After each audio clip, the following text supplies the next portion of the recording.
Donc, on va s'intéresser au numéro 28, page 94, au niveau du signe d'une fonction affine. Donc, on a une entreprise qui vend des magnettes à 3 € l'unité.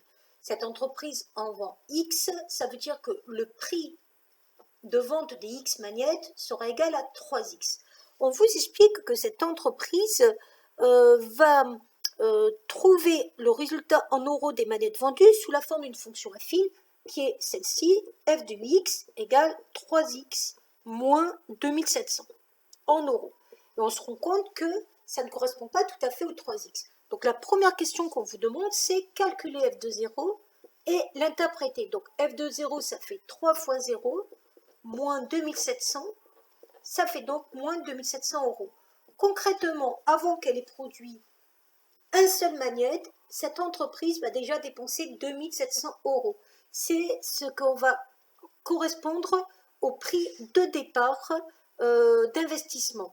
Donc cette entreprise, au départ, sans avoir produit aucun magnète, a déjà dépensé 2700 €. Et ensuite, on vous dit faire le tableau de signe de la fonction f. Donc pour faire le tableau de signe de la fonction f, on va déjà vérifier le coefficient directeur.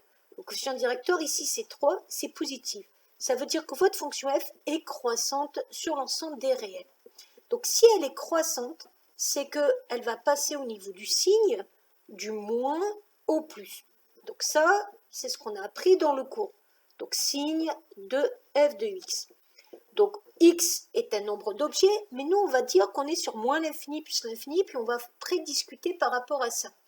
On se rend compte qu'il y a une valeur qui va annuler et on va la calculer.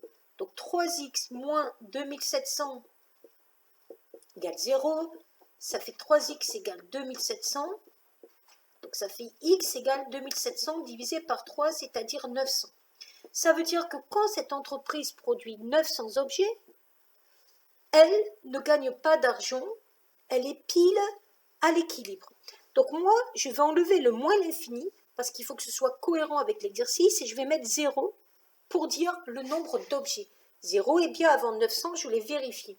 Et donc là, on est en train de vérifier ceci, c'est que quand vous avez votre courbe représentative, à 900, cette entreprise ne gagne pas d'argent, en dessous de 900, elle perd de l'argent, au-dessus de 900, elle gagne de l'argent.